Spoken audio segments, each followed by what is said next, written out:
When I found my daughter sleeping under a concrete awning, filthy and shivering from the cold, something inside me died, and something much more dangerous was born.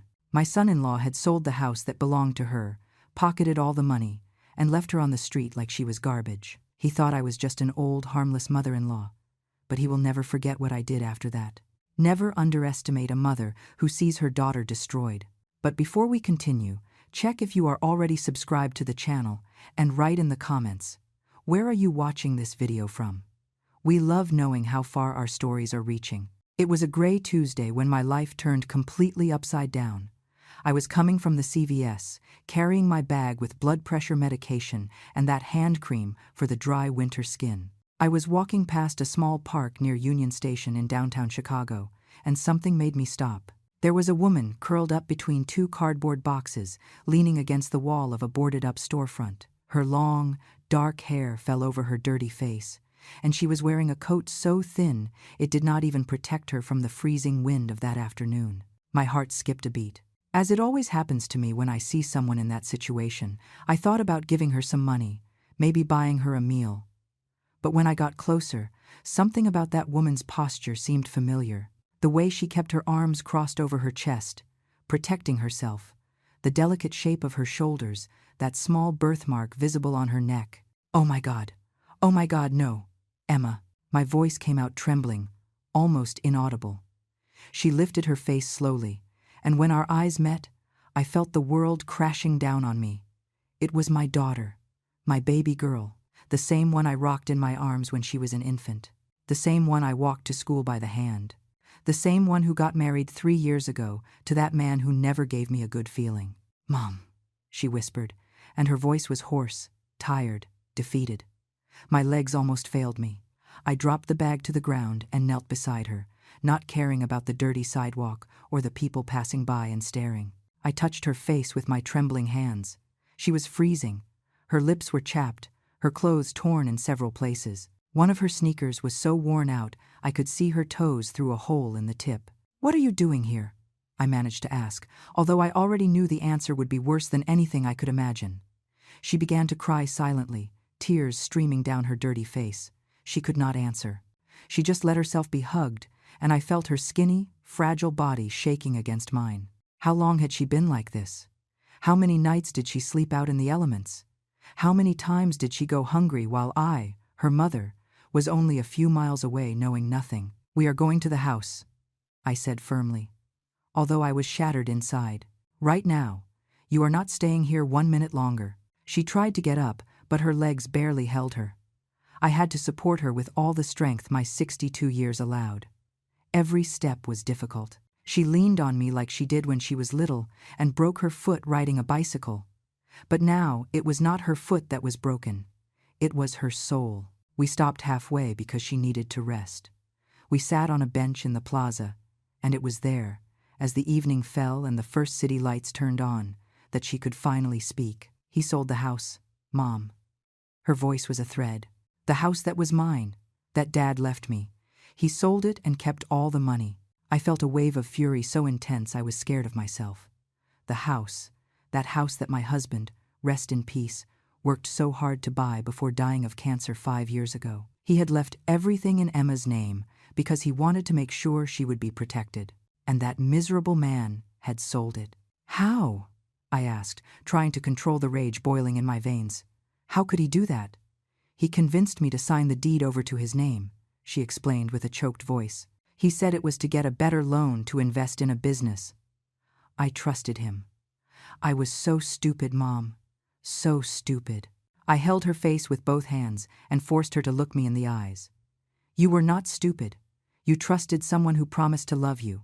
That is not stupidity. He is the one who is a worm." She continued crying, and we sat there until she regained some strength. Then we resumed the walk to my house. Every step seemed to carry the weight of all the pain she had accumulated. When we finally arrived, it was already night.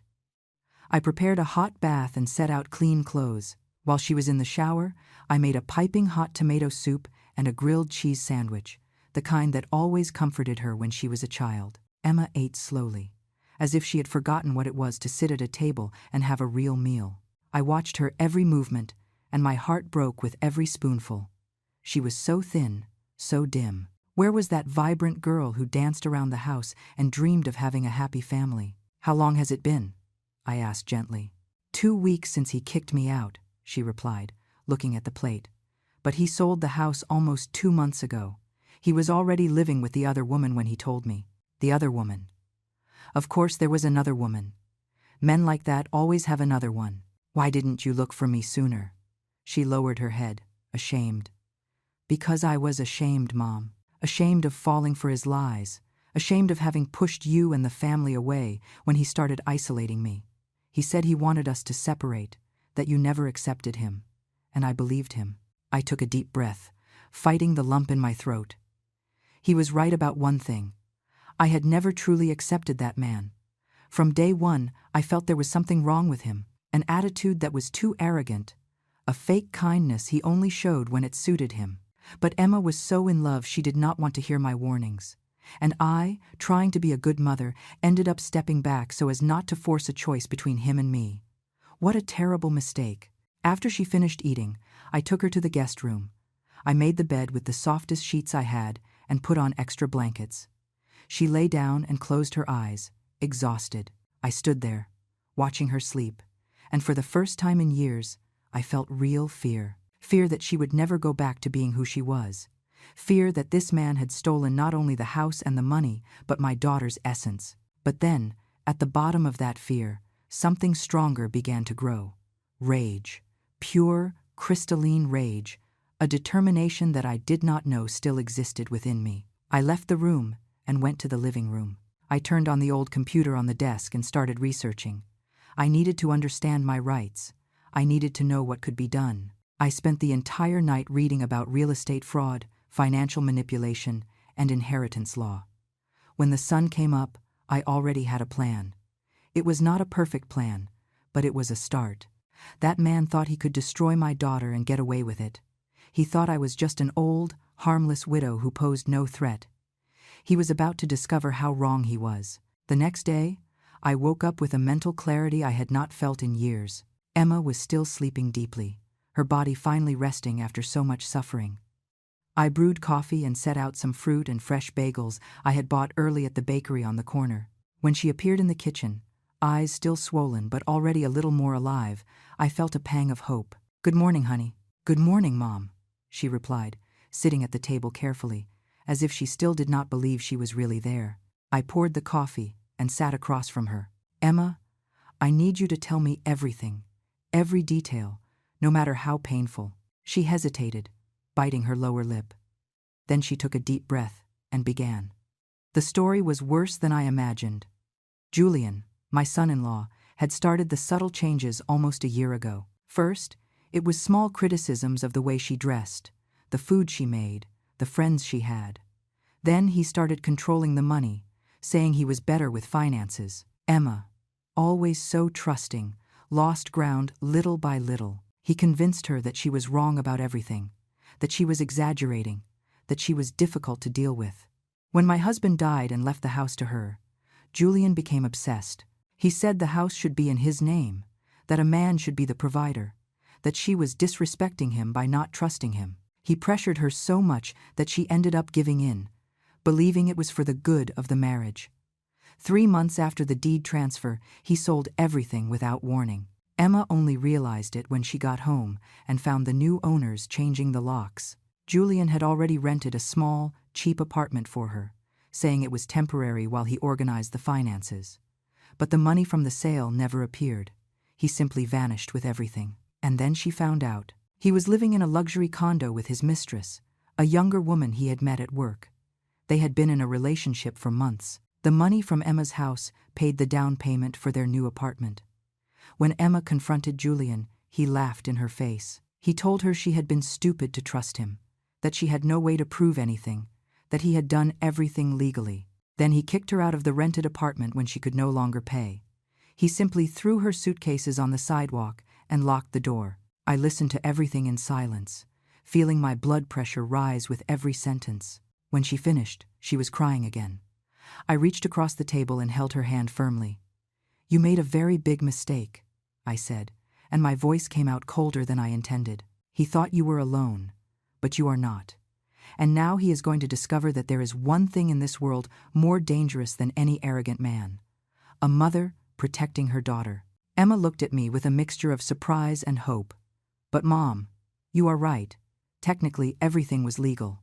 I signed the transfer. I do not care what was legal or not, I interrupted. I care about what was fair. And what he did was theft. It was manipulation. It was destroying a life out of greed. And this is not going to stay like this. We finished our coffee in silence. Then I asked her to rest a little more while I went out to resolve some things. She agreed, still too weak to question. I grabbed my purse and went straight to the office of Mr. Thompson, an attorney who had been a friend of my husband. He received me with surprise. We had not seen each other for years, but when I explained the situation, his expression changed completely. "Eleanor, this is serious," he said, adjusting his glasses while reviewing the documents Emma had managed to save. "There is a legal basis here. The transfer was made under emotional duress. And if we can prove there was bad faith from the beginning, we can characterize it as fraud. What do I have to do? First, we need more evidence. Witnesses that he manipulated her. Documents showing the pattern of control. If you get that, I can file a lawsuit to annul the sale and recover the assets." "And how long does that take?" Mr. Thompson sighed. "Months? Maybe years? The system is slow, Eleanor. You must be prepared for a long battle." I left the office with a heavy feeling in my chest. Years. Emma could not wait years. She needed justice now. She needed to see that man pay for what he did before she completely lost faith in everything. I walked through the streets of the city, thinking.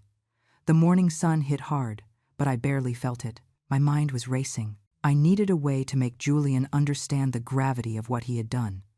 A way that did not involve violence or anything illegal, but that hit him right where it hurt. It was then that I remembered something Emma had mentioned. The mistress did not know the whole truth. Julian had told her a different version of the story. Painting Emma as a problematic wife he had to leave. The mistress believed he was a good man who had freed himself from a toxic marriage. A plan began to form in my mind. It was risky. It was bold, but maybe it was exactly what was needed. I returned home and found Emma in the living room, looking out the window. I sat beside her. "Honey, I need you to trust me. I am going to do some things that might seem strange, but it is all to help you. Do you trust me?" She looked me in the eyes, and for the first time in days, I saw a glimmer of the old Emma there. "I have always trusted you, Mom." "Perfect. Then tell me, do you have any way to contact the woman who is with him?" Emma frowned. "I have her Instagram." "But why?" I smiled. It was not a happy smile. It was the smile of someone who has just found the first piece of a complex puzzle. Because every good story needs the truth to be told, and I am going to make sure she hears the real version of the facts. In the following hours, Emma helped me gather everything she had. Old text messages where Julian insulted her, receipts of the house transfer, photos of how she was before and after meeting him. We organized everything into a digital folder. It was a complete dossier of the systematic destruction that man had caused. Then came the hardest part. Creating an anonymous account and sending everything to the mistress. Emma hesitated. "Mom, she is not going to believe it. She will think it is a lie." "Maybe," I admitted, "but it will plant a seed of doubt. And doubt is all we need to start crumbling his castle of lies." I pressed the send button. The message was simple and direct. "You think you know the man you are with, but do you know the truth about how he got the money for his apartment?" Attached. All the evidence. We waited. A whole day without an answer. Emma was starting to think it was not going to work. But then, the next morning, her phone rang. It was an unknown number.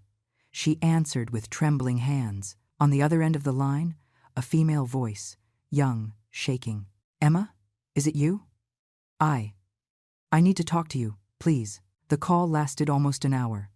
I sat next to Emma while she talked to Mia, Julian's mistress. I could hear the girl's voice over the phone, oscillating between disbelief and horror as Emma answered her questions. By the end, Mia was crying. "He told me you were manipulative," she sobbed on the other end, "that you had psychological problems, that he had to run away from you. I believed everything. I know, Emma replied, and there was deep sadness in her voice. He is very good at making people believe him. When they hung up, Emma looked at me with teary eyes. She wants to see me. She says she has things to tell me too. 2 days later, we met Mia at a discreet coffee shop downtown. She was younger than I imagined, maybe about 25. Pretty, but with that tired look of someone who has not slept well. When she saw us, she stood up immediately. "Emma, I am so sorry," were her first words. "I didn't know. I swear I didn't know any of this." Emma nodded, keeping her composure. I stayed silent, observing. Mia had brought a folder of her own, full of papers. "After I received those messages, I started investigating," she explained, hands shaking as she organized the documents on the table. "Julian lied to me about many things. He said the apartment was his investment, savings from years. But look at this." She pushed a bank statement in our direction. The date matched exactly with the sale of Emma's house. A huge transfer, followed by withdrawals and payments. "And there is more," Mia continued, her voice becoming firmer as she spoke. "He is doing the same thing to me. He asked me to put my car in his name to facilitate a business deal. I was about to do it." I looked at Emma. She was pale, but there was something different in her eyes. Anger. Healthy anger. The kind that propels us to act instead of paralyzing us. "He is a con artist," I said, and both looked at me. "An emotional con artist. And he must be stopped before he destroys more lives." Mia nodded immediately. "I want to help. I want to do whatever is necessary to expose him." We spent the entire afternoon in that coffee shop, the three of us, devising a plan. Mia still lived with Julian, so she had access to documents and information that would be crucial. She agreed to photograph everything that could serve as evidence. Bank statements, contracts, messages, everything. We also discovered something that completely changed the game. Julian was planning to do the same thing with another woman. Mia had found messages from him with a third person, using exactly the same manipulation tactics he had used with Emma and with herself. "He is not going to stop," Emma murmured, hugging the coffee cup between her hands. "He is going to keep doing this to others." "Not if it depends on us," I replied, with a determination that surprised even myself. In the following days, Mia sent us photo after photo, compromising documents, conversations, proof that Julian was systematically deceiving several women at the same time. It was a well-assembled scheme. He chose vulnerable women, earned their trust, gained access to assets, and then disappeared with everything. I took everything to Mr. Thompson. When he saw the volume of evidence, he whistled low. "Eleanor, this here is not just a civil matter. This is a crime, fraud, embezzlement. This man can go to jail." My heart raced. Jail. Julian could actually be held criminally responsible. What do we need to do? "I am going to the district attorney's office today. With this, they will have to open an investigation. But I need to warn you, he might try to fight back. Men like that are dangerous when they feel cornered." I left the office with mixed feelings. Fear for what Julian might do, hope that justice would finally arrive, and a constant rage, always present, reminding me of what he had done to my daughter. Emma was at home when I returned, talking to Mia on the phone. She hung up when she saw me. "Mom, he is getting suspicious. Mia says he asked her if she had gone through his papers." A shiver ran down my spine. "Is she safe?" "For now, yes. But we are thinking of getting her out of there." "Good idea. She can stay here with us." In fact, the idea of having Mia at home was strategic too. The further from Julian, the better. And the more united we were, the stronger our case would be. Mia arrived 2 days later, with just a suitcase. She was visibly scared, but also determined. Julian had called her dozens of times, leaving messages that oscillated between loving pleas and veiled threats. We did not answer any. The three of us stayed together in that small house, planning every next step. It was strange at first to see my daughter and her husband's mistress become allies. But there was something beautiful in that too. 2 women who had been victims of the same predator, joining forces to take him down. A week after our visit to the district attorney, we received the news. Julian would be subpoenaed to testify. The investigation was officially open. Mr. Thompson warned us that it was just the beginning. that the process would be long and draining. But it was a start. That night, sitting on the patio, Emma finally broke down. She cried like she had not cried since I found her on the street. It was no longer a cry of despair. It was a cry of relief, of liberation. "Mom, I thought I was never going to get out of this," she said between sobs. "I thought I was going to be trapped in this situation forever." I hugged my daughter, feeling her body shake against mine. "You are free, my love, and he is going to pay. I promise you, he is going to pay." Mia joined the hug, and the three of us stayed there. 3 generations of women who had been underestimated, hurt, but who refused to remain victims. What Julian did not know was that we had one more ace up our sleeve. Through Mia's investigations, we discovered that he had more debt than appeared. The luxury condo where he lived was on the verge of foreclosure. The expensive cars he showed off were leased. That entire rich life was a facade sustained by the money he stole from vulnerable women. And we had all the proof of that. The court summons reached Julian on a Monday morning. I know because Mia still had access to the building where he lived and knew the doorman. He sent us a photo, Julian receiving the official envelope, his face turning pale as he read the content.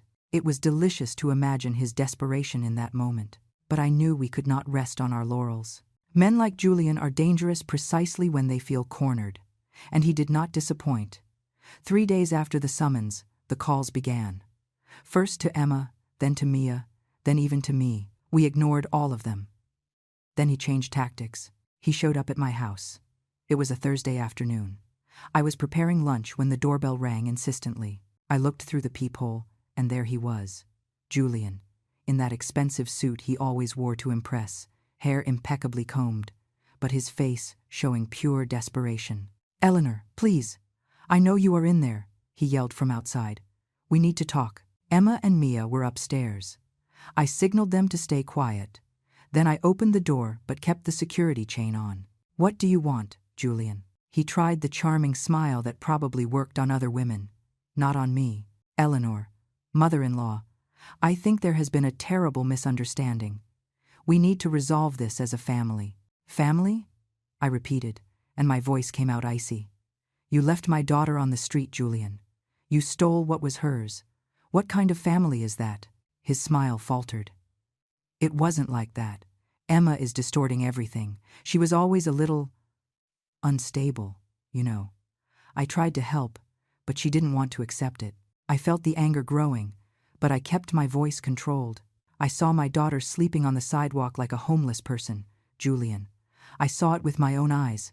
Don't come here lying to me." He changed tactics again, his voice becoming harder. "Look, Eleanor, you are getting into something you don't understand. I can sue you all for defamation, for harassment. I have very good lawyers."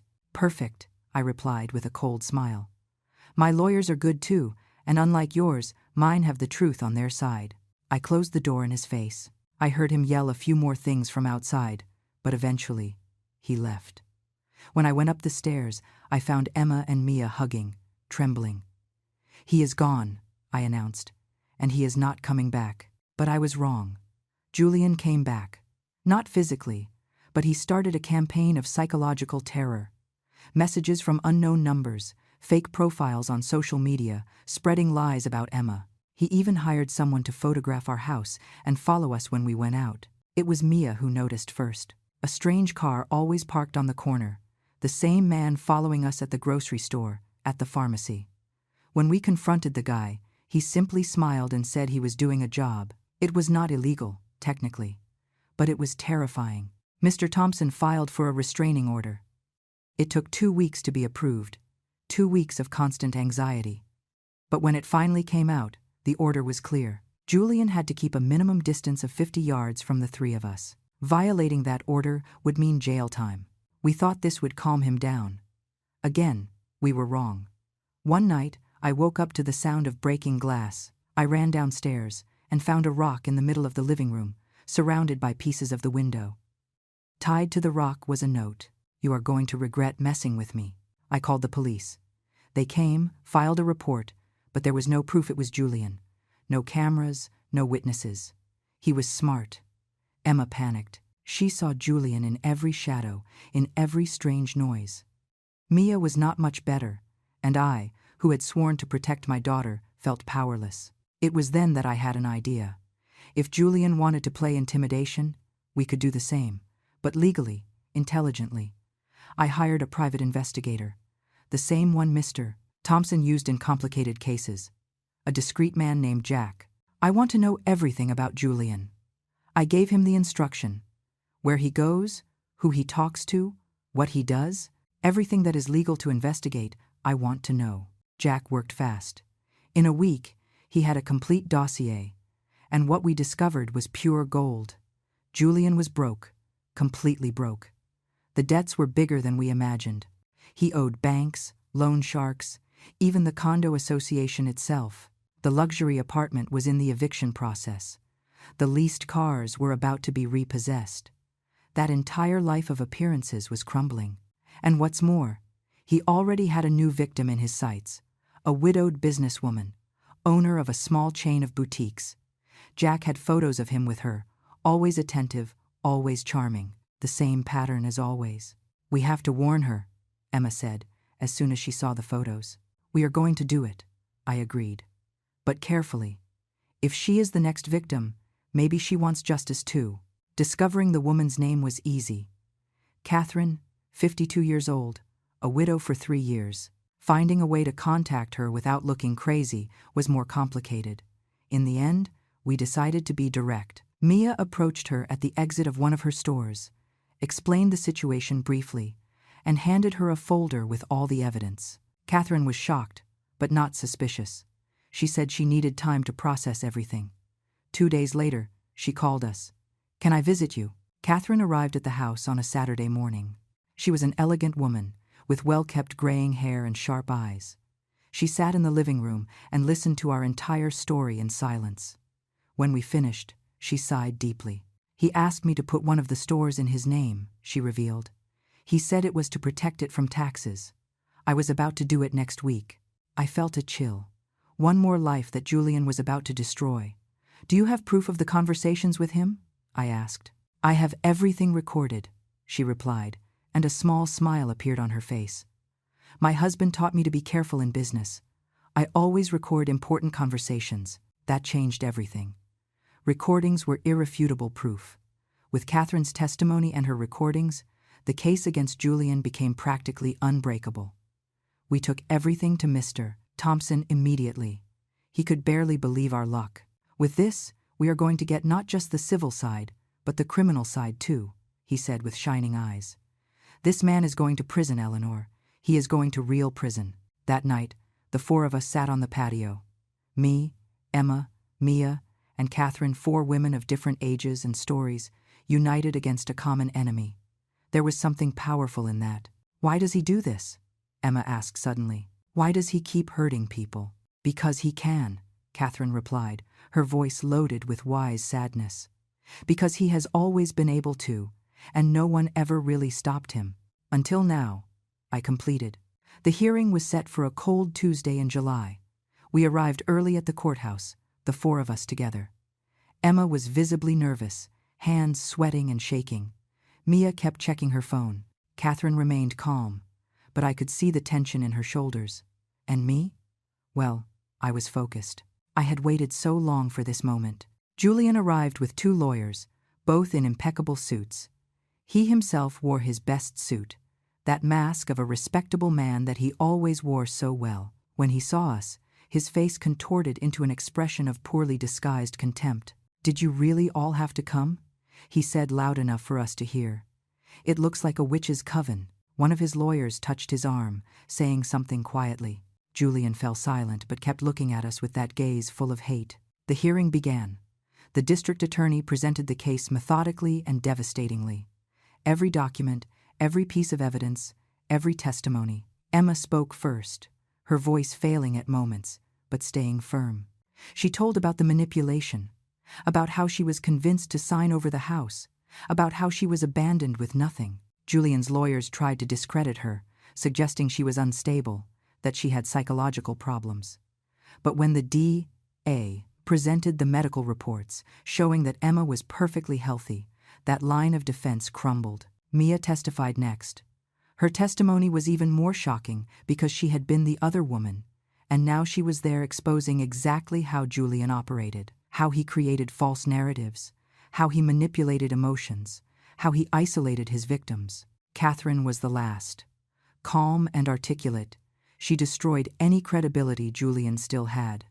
And when the DA played her recordings, the entire room could hear Julian using exactly the same tactics he had used with Emma and Mia. In the recording, his voice was sweet and convincing. "Catherine, darling, you have to trust me. Put the store in my name. It is just to protect the assets. Nothing is going to change between us." I looked at Julian. He was pale, sweating. One of his lawyers whispered something urgently in his ear. The other flipped through papers frantically, as if looking for some exit that did not exist. The judge, a middle-aged woman with severe eyes, listened to everything in silence. When the testimonies ended, she asked for a 30-minute recess to analyze the evidence. They were the longest 30 minutes of my life. We stood in the hallway, the four of us, not speaking much. Emma rested her head on my shoulder. Mia paced from one side to the other. Catherine remained seated, eyes closed, breathing deeply. Julian was on the other side of the hallway with his lawyers. I could hear them arguing in low voices, but the disagreement between them was clear. The situation was bad, and they knew it. When we returned to the courtroom, the judge had an expression I could not decipher.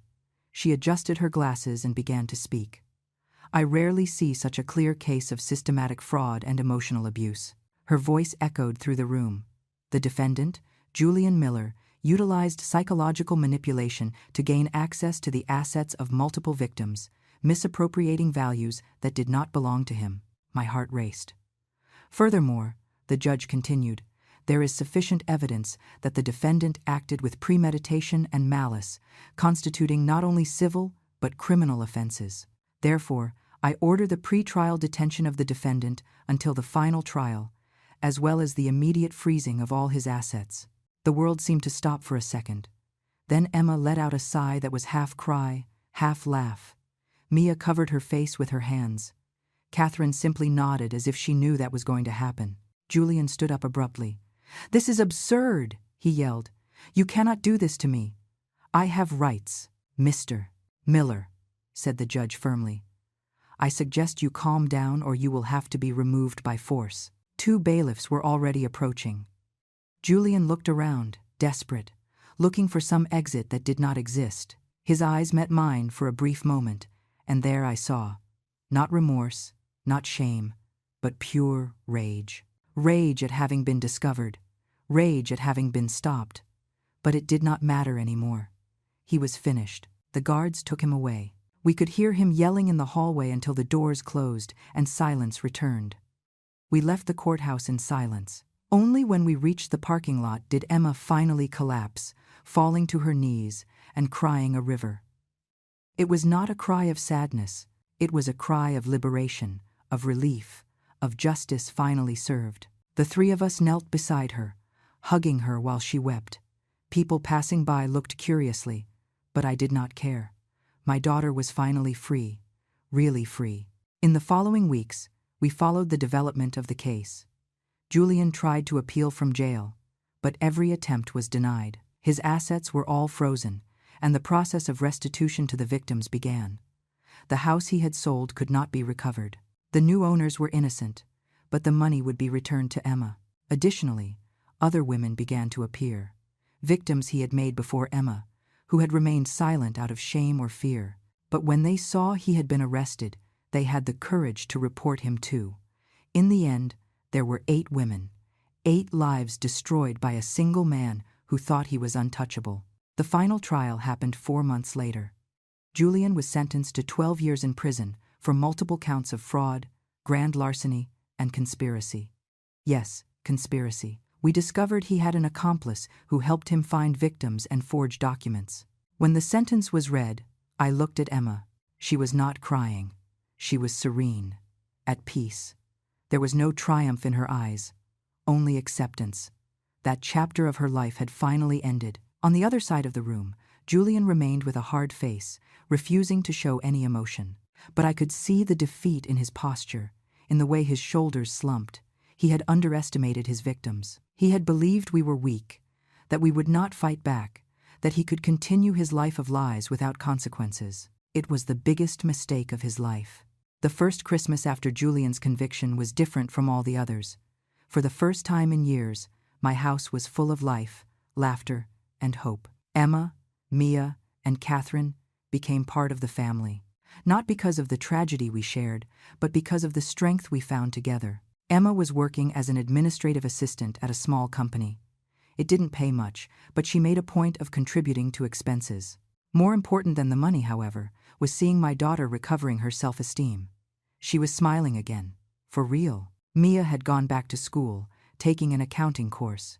She discovered she had a knack for numbers, and she was loving it.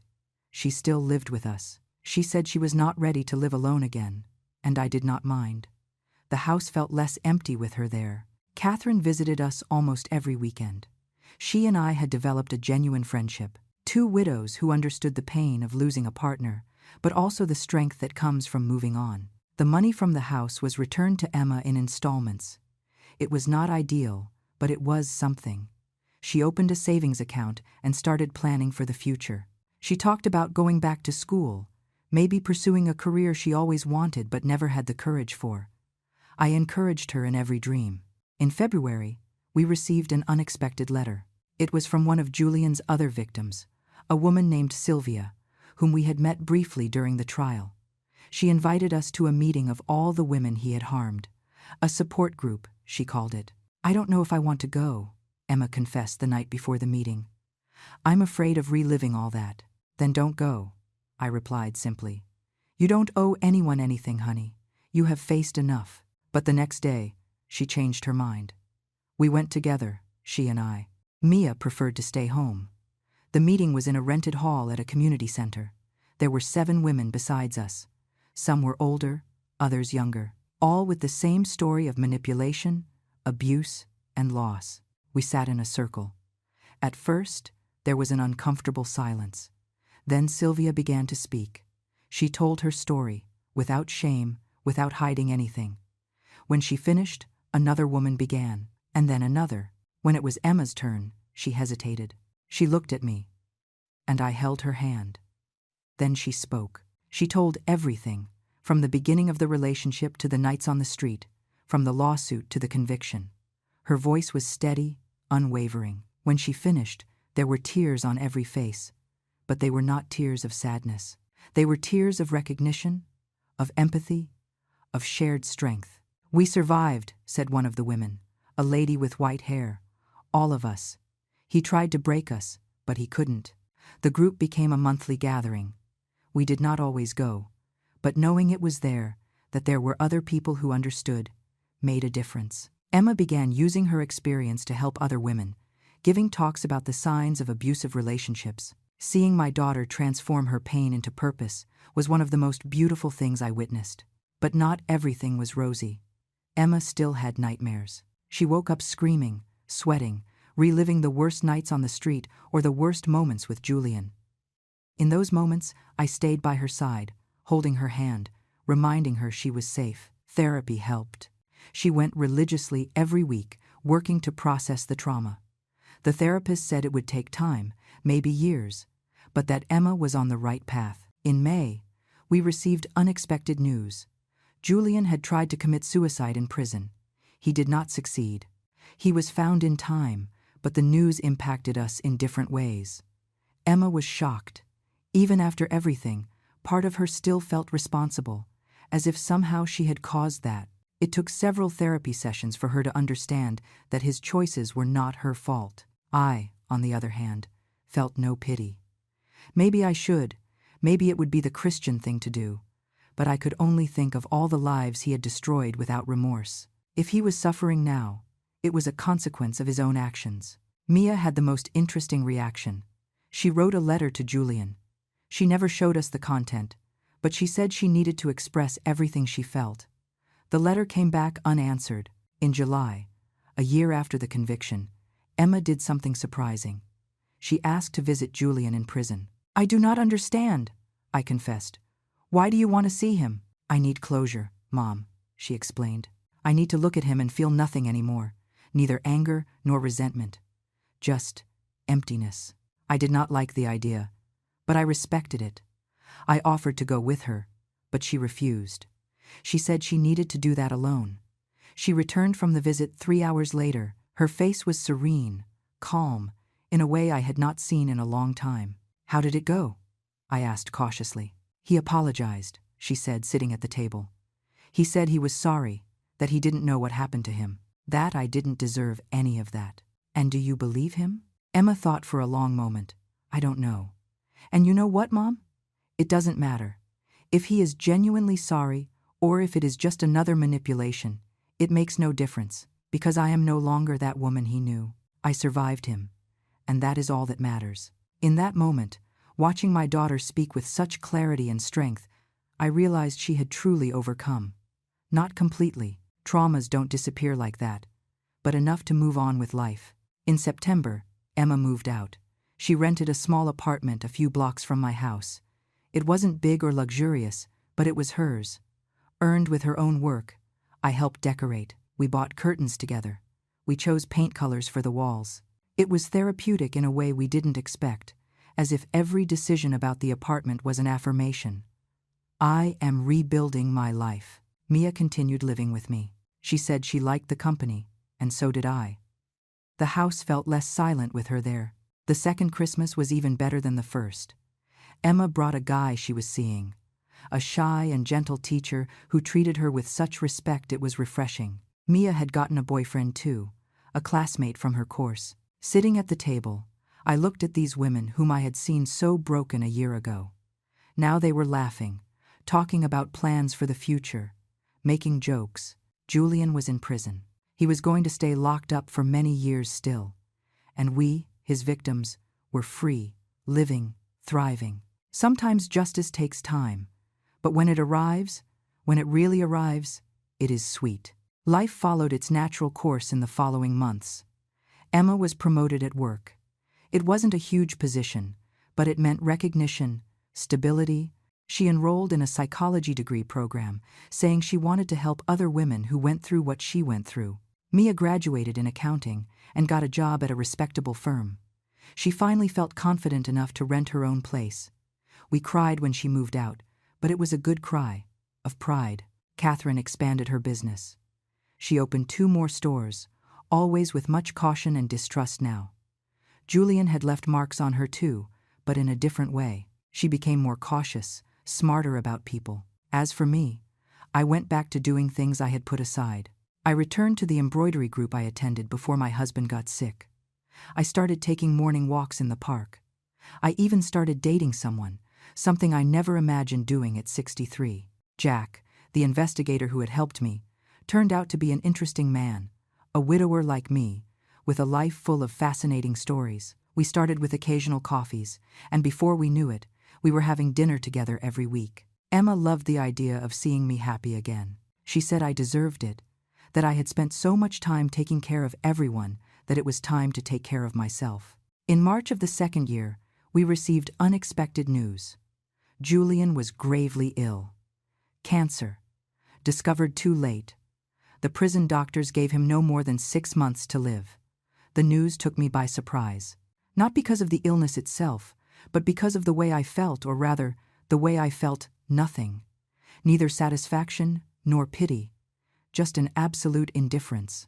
That man, who had occupied so much space in my life and in my daughter's life, was now just a name in a news report.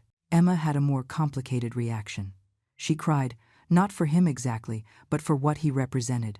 The closing of a painful chapter. "It is strange, Mom," she told me sitting in my living room. "I should be happy, or relieved, or whatever, but I just feel tired of all this." "Then it is time to let him go once and for all," I replied, holding her hand. "You don't need to worry about what happens to him. He doesn't deserve even that from you." Julian died in June. We did not go to the funeral. None of us went. We learned later that almost no one showed up, just a distant brother and one of the former lawyers. The women he destroyed moved on with their lives, and he died alone, as he deserved. In the support group, we discussed a lot about what we felt regarding his death. Some felt finally free, Others felt a strange sadness. I, personally, felt it was just the end of something that had already ended a long time ago. Emma wrote a letter that was never sent. The therapist suggested she write everything she wanted to say to Julian, and then burn the letter. A ritual of liberation. I remember the night we did that. Emma, me, Mia, and even Catherine gathered in the backyard. Emma read the letter out loud, a long text about pain, betrayal, but also about overcoming and rebirth. When she finished, we burned it together. We watched the flames consume those words, and with them, the last vestiges of power Julian still had over our lives. "It is over," Emma whispered. And I knew she was right. In August, Emma met Caleb. Not the shy teacher. That hadn't worked out. Caleb was different. A nurse, a few years older than her, who worked in the same building as her office. They met in the elevator, he told me later, and it was like the world stopped. I got nervous when Emma told me she was dating someone again. I was afraid she would get hurt again, that she would fall into the hands of another manipulator. But Caleb was genuine. I saw it the first time he came to dinner at the house. The way he looked at Emma, with respect and adoration. How he asked if she was comfortable, if she wanted anything. How he respected when she said no. "Mom, I know what you are thinking," Emma told me after he left. And I had the same fears too. But Caleb is different, and I am different. I am no longer that girl who accepts anything just not to be alone. I learned to value myself, and it was true. My daughter had become a strong, secure woman who knew exactly what she deserved and accepted nothing less than that. The wedding happened in December. A small and intimate ceremony. Emma wore a simple but beautiful dress. Caleb cried when he saw her enter. I cried too, but they were tears of pure happiness. During the reception, Emma gave a speech. She spoke about second chances, about never giving up, even when everything seems lost, about the importance of having people who fight for you when you don't have the strength to fight for yourself. "My mother saved me," she said, looking directly at me. "Literally saved me. And not just physically. She saved me from believing I was worthless, that I deserved to suffer, that was all I would have in life. Mom, thank you for everything." When she finished, there wasn't a dry eye in the room. Mia and Catherine were there, along with all the women from the support group. We were a strange family, built not by blood, but by shared survival. After the wedding, Emma and Caleb bought a small house. Nothing fancy, but it was theirs. Built with honest work, with real love. I visited it for the first time and couldn't hold back tears seeing my daughter happy, really happy, in a home that was truly hers. In April of the following year, Emma gave me the best news. She was pregnant. A boy, she found out later. They would call him William, my late husband's name, so he knows he came from a line of strong people, Emma explained, her hand on her still small belly. William was born in November, a healthy and loud baby who filled our lives with a joy I didn't know was still possible to feel. Being a grandmother was a transforming experience. Looking at that little being and knowing he would grow up in a house full of love, security, and respect filled me with hope. Today, 3 years after finding Emma sleeping on the street, I look back and barely recognize that time. It seems like another life, a distant nightmare that finally ended. Emma graduated in psychology with honors. She started working at a nonprofit that helps victims of domestic violence. She says it is the most rewarding job she has ever had. Seeing other women finding strength, just as she found, gives purpose to everything she went through. Mia opened her own accounting firm, small but prosperous. She specialized in helping small business owners, especially female entrepreneurs who are starting out. We still meet regularly for lunch and to catch up. Catherine expanded her business so much that she now has a chain of 12 stores. She created a program within the company to hire women who are starting over, offering not just employment, but training and psychological support. As for me, I married Jack last year. It was a ceremony even simpler than Emma's. Just close family and a few friends. I don't need big celebrations. I learned that happiness is in the small things, in the shared morning coffee, in the afternoon walks, in knowing there is someone by my side. William is 2 years old now and is the most loved child in the world. Emma and Caleb are wonderful parents. I see in them what a healthy relationship should be: companionship, respect, genuine love.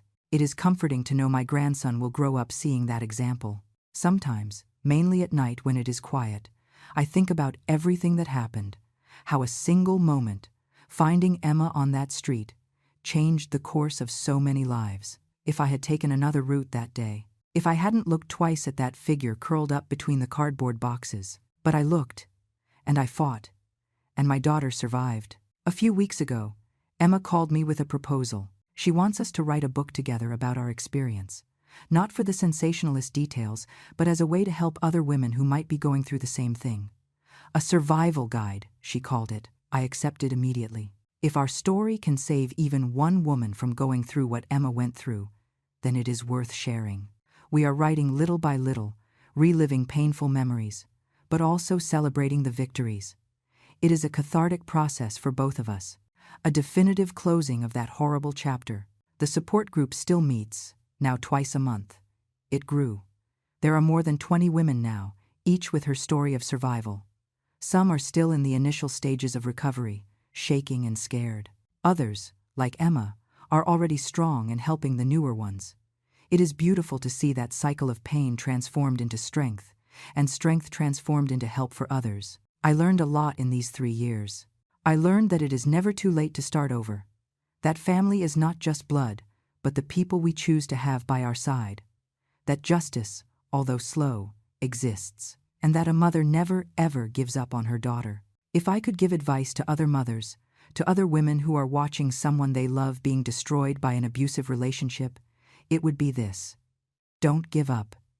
Even when it seems impossible, even when the person pushed you away, even when everything indicates there is no way out, don't give up.